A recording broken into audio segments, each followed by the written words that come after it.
ये मौसम सरहद पर सबसे अधिक सतर्कता का है।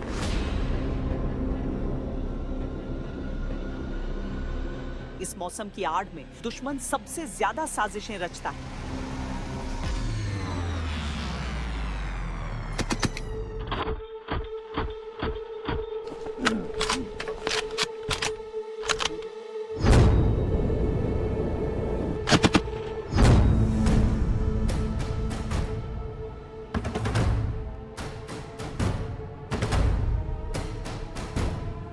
पर सफेद बर्फ के टॉर्चर को हराकर ये योद्धा दुश्मन की हर तिकड़म की तोड़ निकालते हैं।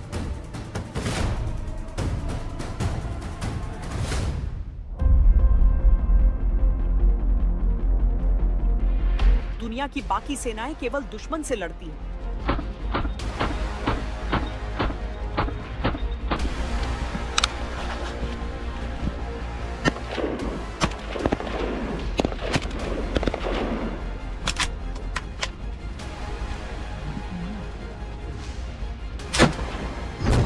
भारत की सेना अपने नागरिकों के लिए भी डटती है।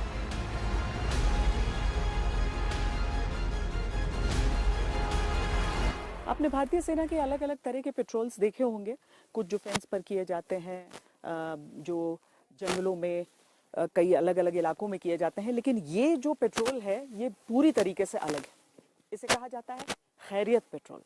यानी आप उन दूर दराज के गाँव में जाते हैं, पूछते हैं सब खैरियत से है। जो लोग अपने इलाज के लिए नहीं आ सकते हैं, अपनी जगहों से हिलने में सक्षम नहीं, बहुत कठिन इलाके हैं, बहुत कठिन ये पहाड़ी इलाके हैं, वहाँ पर डॉक्टर के साथ, मेडिकल असिस्टेंट के साथ ये जो एक पेट्रोल पार्टी है वो जाती है। जो लोग हैं यहाँ के आम लोग, वो उनसे मुलाकात करते हैं, अपनी समस्या बताते हैं। दूर दराज के इन इलाकों में भारत की आबादी भी बसती, जो भारी बर्फबारी के साथ बाकी इलाकों से कट जाती है। ऐसे में इनके लिए देवदूत बनकर आते हैं ये सैनिक।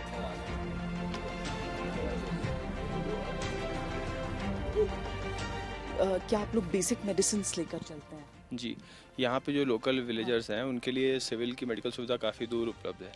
तो हमारी ये कोशिश रहती है कि साल में 3-4 बार कम से कम, वैसे हमारे पास एमआई रूम में हमेशा अवेलेबल होते हैं।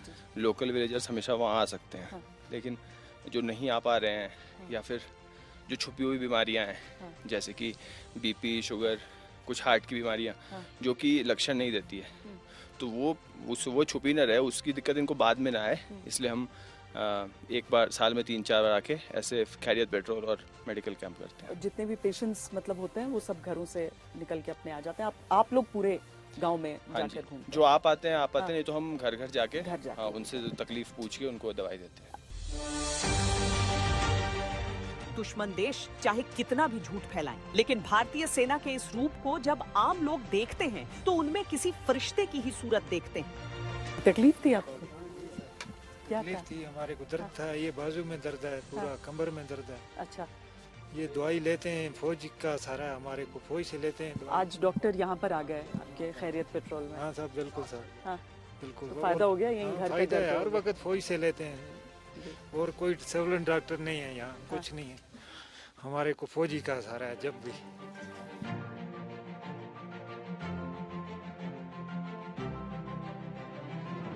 ये भगत गांव है। यहाँ पर जो डॉक्टर्स हैं वो यहाँ पर आकर यहीं पर देखिए दवाइयों के साथ वो इलाज कर देते हैं। तो आपको वैसे अगर हॉस्पिटल जाना चाहती तो आपको प्रॉब्लम होता? बहुत दूर है जी मैडम जी, बहुत दूर है। हाँ। बहुत बहुत शुक्रिया जी, आपने डॉक्टर साहब इलाज करते हैं, डॉक्टर दवाई देते हैं।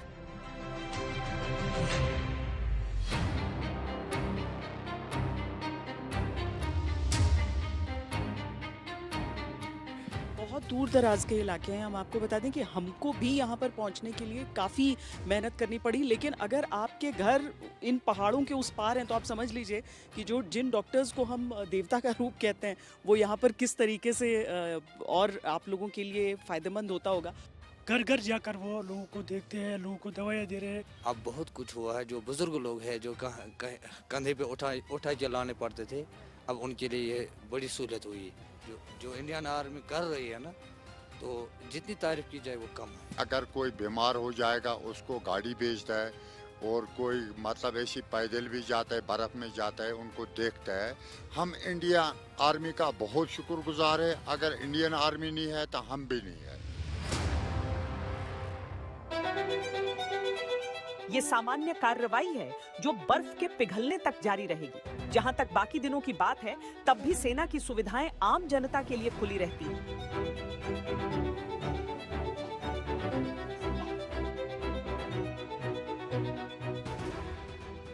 What usually happens is winter में तो a medical officer from army is always posted here. For some reason, if I'm not around, patient can directly come and उनको vitals वगैरह ये खुद ही machine will help them to record it. Yes, this machine, it has all the instruments by which vitals, height, weight सब कुछ हम monitor कर लेंगे. And on a telecommunication, a doctor will be seeing the patient virtually. Then वो vitals जब आप नहीं हैं यहाँ पर, ma'am, when I am not around, and even then अगर कोई स्पेशलिस्ट का मुझे रिक्वायरमेंट है तो उस पेशेंट को civilian who will be coming here, he can directly consult over the screen. तो virtually he'll get treated and वो जो मेडिसिन प्रिस्क्राइब करेंगे that will directly be scanned by this machine and उसके through medicine directly patient को मिल जाता है. इसमें से like a vending machine, Like a vending machine. A scanner code will be generated when a prescription is arrived. वो scanner हम यहाँ पे स्कैन कर देंगे, just like a vending machine. Yes ma'am.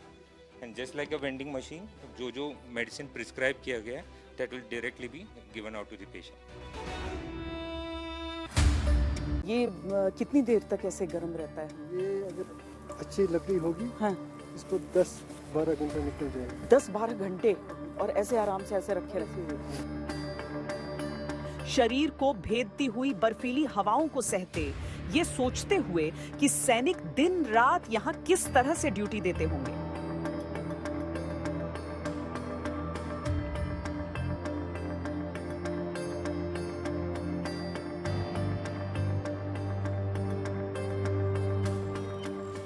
चलिए, एक ऐसा लग रहा है यहाँ पर एक ब्रेक है, चाय ब्रेक। चाय की ज़रूरत हम लोगों को भी बहुत ज़्यादा है। साहब, मुझे भी एक कप चाय मिल जाएगी? अरे वाह। यहाँ दिन में सबसे मतलब मिनिमम टेम्परेचर किस टाइम होता है? सुबह 4 बजे के समथिंग, सुबह 4 बजे के समथिंग। हाँ, उस टाइम ज़्यादा एकदम सर्द हवा की वजह से है ना, 4 से 7-8 बजे तक वो मिनिमम टेम्परेचर ही चलता रहता है। उसके बाद में जैसे ही सूरज उगता है उस टाइम से नॉर्मल टेम्परेचर आता रहता है धीरे धीरे। ये चाय कितनी देर तक गर्म रहती है? चाय तो ठंडी हो जाएगी। हाँ, 5 मिनट जल्दी पी जाओ। तुरंत पीना। इतने भी मुश्किलों में आप लोग कैसे स्माइल करके अपनी ड्यूटी कर रहे हैं? एक तो देश सेवा है पहले मैम, कर्तव्य है, ट्रेनिंग है और भाईचारा है, सब मिलके हंस मिल के रहते हैं मैम, तो हो जाता है। जी मैम, हाँ, एक दूसरे के साथ भाईचारा है, लचीलापन है और परिवार है हमारा एक छोटा, यही परिवार हो जाता है। और यहाँ पर एक्चुअली अब तो धीरे धीरे जैसे चीज़ें बदल रही हैं, मोबाइल फ़ोन्स भी यहाँ पर सिग्नल आ जाता है, लेकिन यही वो एरियाज़ हैं जहाँ पर आपको घर में बात करने के लिए भी दिक्कत होती थी बहुत ज़्यादा। अभी भी खैर जब मौसम बहुत बिगड़ जाता है, अभी जैसे आप लगातार देख रहे हैं तो यहाँ पर ओवरकास्ट ही है, यहाँ पर बादल ही लगे हुए हैं। सिर्फ इतना ठीक है, लगता है कि हमारे आने से हवा नहीं चल रही है, वरना रोज़ हवा भी। आज मौसम थोड़ा ठीक है, नहीं सर्द हवाएं भी चलती हैं, मौसम और भी ख़राब होता है। यहाँ सूरज तो कभी कभार अभी विंटर में है ना, जनवरी फरवरी तक इसी टाइप का मौसम रहता है। अच्छा। हाँ, उसके बाद में मार्च अप्रैल धीरे धीरे बर्फ़ पिघलता है तो मौसम थोड़ा नॉर्मल। ये टफेस्ट मौसम है मतलब? जी मैम, मतलब जो महीना सबसे टफ होता है वो यही है, जनवरी है मैम। 3 मंथ हैं, जनवरी फरवरी और ये दिसंबर। हाँ, इस महीनों में बहुत ज़्यादा ठंड रहता है, माइनस टेम्परेचर जाता है 25-30 तक। अब क्लोथिंग भी बहुत चेंज की है, लेकिन जैसा मैं कहती हूँ यहाँ पर मुझे भी आखिर में आकर बूट्स पहनने पड़े आप लोगों वाले, बड़ी मुश्किल से मेरा वाला साइज़, लेकिन उसके 3 लेयर मोज़े के साथ वो जूता आ गया। लेकिन उसके बावजूद ठंड तो ठंड है, और जिसको ठंड लगती है वो इस बात को अच्छी तरीके से समझता है। पर आप लोग सब देश की सेवा में बिल्कुल डटे रहते हैं। जी मैम, 1 मिनट को नहीं सोचना है। नहीं, पूरा माइनस में रहता मैम टेम्परेचर, तो जूतों को भी गर्म करते रहना पड़ता है।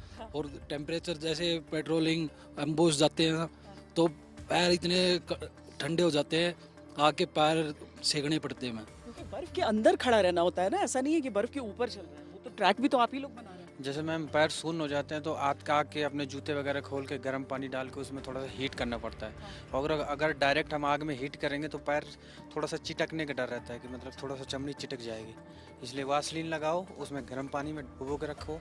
अगर ज़्यादा हीट चाहिए तो चाय पत्ती और ये सलगम वगैरह डाल के करते हैं। वो रोज़ का है करना है, कितनी भी आपको थकान क्यों ना हो, कितना भी मतलब ठंड में तो बहुत ज़्यादा आलस होता है, लेकिन उसमें सब में करना ही है, उसके अलावा कोई दूसरा चारा नहीं। कोई दूसरा।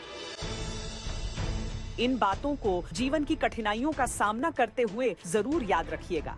जब किसी चुनौती का सामना करते हुए दिमाग कहे कि हार गए, याद करिएगा हिंदुस्तान के इन योद्धाओं को जो अनगिनत मुश्किलों का सामना करते हुए भी कभी नहीं हारे।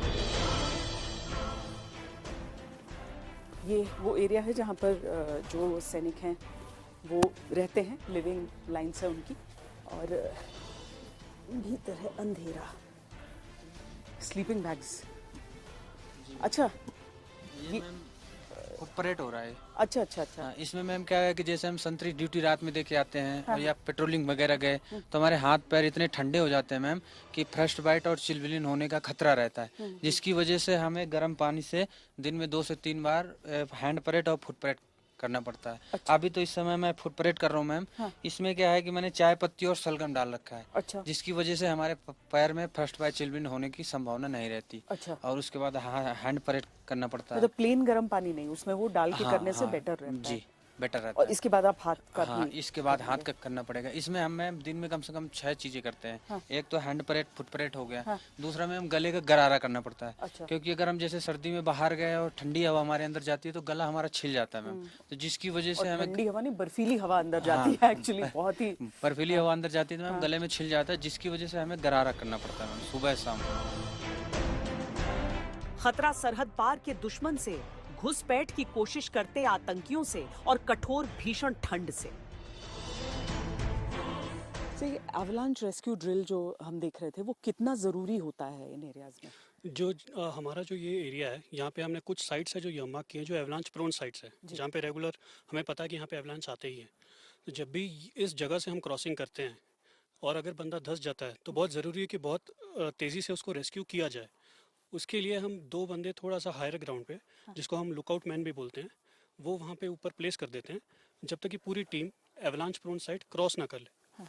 वो लुकआउट मैन का ये टास्क होता है कि यदि कोई बंदा क्रॉस करते टाइम एवलांच में धंस गया तो वो हायर ग्राउंड से देख सकते हैं कि किस जनरल एरिया में वो धंसा है, सो दैट बहुत कम टाइम में जल्दी उसको रेस्क्यू कर दिया जाए।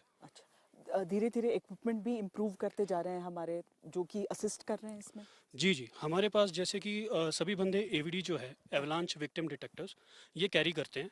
जब भी हम एवलांच प्रोन साइट्स क्रॉस करते हैं, ये इनको जब क्रॉस करते हैं बंदा अगर धंस जाता है तो उसमें सेंड में वो चेंज कर देता है उसका सेटिंग। अच्छा। तो जो बाकी टीम है उसको एवीडी से ही सर्च करती है, सर्च मोड में। एंड जैसे ही वो जो बंदा है हमें पता सिग्नल मिल जाता है कि वो यहाँ पे धंसा हुआ है, उस पर एक साउंड आ जाता है। इसके अलावा हमारे पास एक एयर बैग भी होता है, जिसमें कि अगर बंदा धंस जाता है, उसको पता है कि एवलांच आ गया है, उसके पास कुछ एक सेकंड्स ही होते हैं रिएक्ट करने के लिए, तो उसके लेफ्ट साइड पे एक लीवर होता है जिससे वो खींच लेता है। उस एयर बैग के अंदर 2 सिलेंडर होते हैं, एक ऑक्सीजन और एक हाइड्रोजन सिलेंडर। उसका काम यह है कि हाइड्रोजन सिलेंडर एक बलून की तरह वो बलून फैला देता है।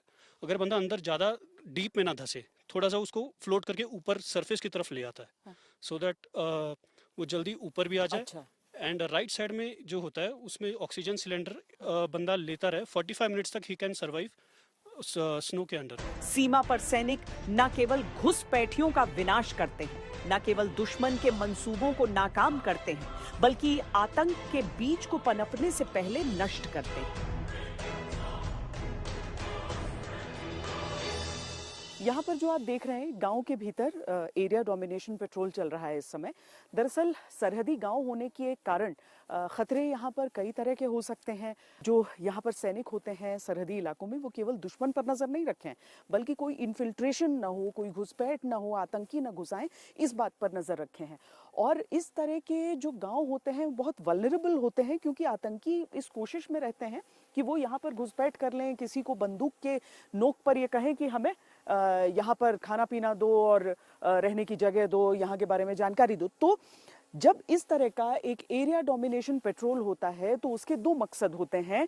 अव्वल तो ये कि आतंकियों के मन में खौफ रहे भारतीय सेना की मौजूदगी को देख। दूसरा, जो लोग हैं उनके मन में आत्मविश्वास आए, कॉन्फिडेंस आए कि हमारी सेना हमारे साथ खड़ी है और वो इस तरह की किसी भी आतंकी घुसपैठ की सूचना सबसे पहले भारतीय सेना को दें।